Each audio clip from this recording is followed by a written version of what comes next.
Love health and beauty. இன்றைக்கி வந்து பார்த்திங்கன்னா நம்ம கிச்சனில் யூஸ் பண்ணக்கூடிய ஒரு 10 டிப்ஸ். இந்த டிப்ஸ் நமக்கு தெரிஞ்சிச்சு அப்படின்னா நம்ம தான் கிச்சனுக்கே ராணின்னு சொல்லலாம்.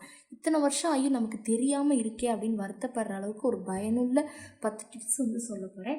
இப்போ வந்து பார்த்திங்கன்னா நமக்கு நல்லா சமைக்க தெரியும், ஆனால் உப்பு எந்த அளவுக்கு போடணும்னு சில பேர் தெரியாது. சில பேர் நல்லா கரெக்டான அளவில் உப்பு போட்டு சமைக்கிறது நல்லா பர்ஃபெக்டாக பண்ணுவாங்க.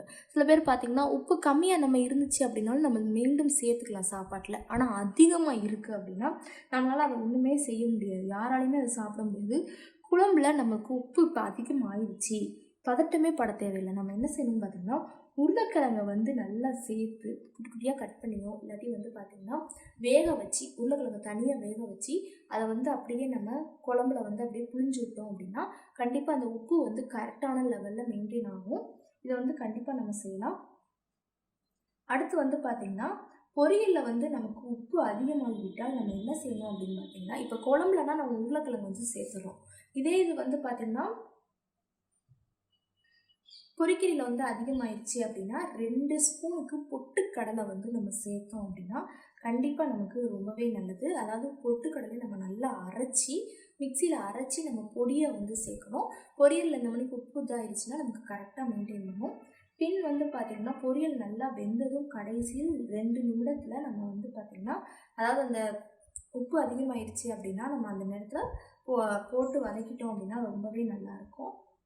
அடுத்து வந்து பார்த்திங்கன்னா குக்கரில் வைக்கக்கூடிய சாதம் வந்து நல்லா சாஃப்டாக மாறுறதுக்கும் இல்லை உதிரியாக இருப்பதற்கும் முதல்ல வந்து அரிசியை வந்து நல்லா கழுவி எடுத்து பின் அந்த அரிசியை வந்து பார்த்திங்கன்னா குளிர்ந்த நீரில் 30 நிமிஷம்னாலும் வச்சுருக்கணும். அப்படி வச்சுருந்தோம் அப்படின்னா தான் ரொம்பவே நல்லது.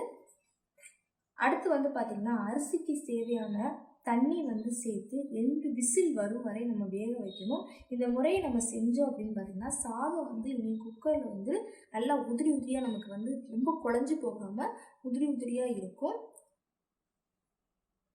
இப்போ நமக்கு டீ வந்து நல்லா சுவையாக இருக்கணும்னு பார்த்திங்கன்னா டீ தூள் வந்து பார்த்திங்கன்னா நம்ம மேக்ஸிமம் ஒரு ஆளுக்குனா 1 டேபிள் ஸ்பூன் சேர்ப்போம். ஏலக்காயை தட்டி போட்டுட்டு காஃபி பவுடர் வந்து பார்த்திங்கன்னா 1 டேபிள் ஸ்பூன் சேர்த்தோம் அப்படின்னா நம்ம டீ வந்து வேறு லெவலில் இருக்கும். நம்ம வீட்டில் இருக்கவங்க நம்ம டீயை விரும்பி குடிப்பாங்க, அந்தளவுக்கு நமக்கு நல்லா சுவையாக இருக்கும். அடுத்து பார்த்திங்கன்னா பருப்பு, அரிசி, உளுந்து போன்றவற்றில் நமக்கு வண்டு வராமல் இருப்பதற்கு தேங்காய் ஓடு மற்றும் பூண்டோட அந்த காம்பு இருக்கு இல்லையா, அதை காய வைத்து நம்ம அதில் போட்டு வச்சோம் அப்படின்னா இந்த பூண்டு இதெல்லாம் வராமல், அதாவது பார்த்திங்கன்னா அந்த வண்டு பூச்சியெல்லாம் வராமல் இருக்கும். இந்த டிப்ஸை வந்து நீங்கள் கண்டிப்பாக ஃபாலோ பண்ணுங்கள். ஒரு 4 டிப்ஸ் சொல்லியிருக்கேன், கண்டிப்பாக நீங்கள் ஃபாலோ பண்ணுங்கள், உங்களுக்கு நல்ல ஒரு பயனுள்ளதாக இருக்கும். மீதி இதை வந்து இன்னொரு வீடியோவில் நம்ம பார்க்கலாம்.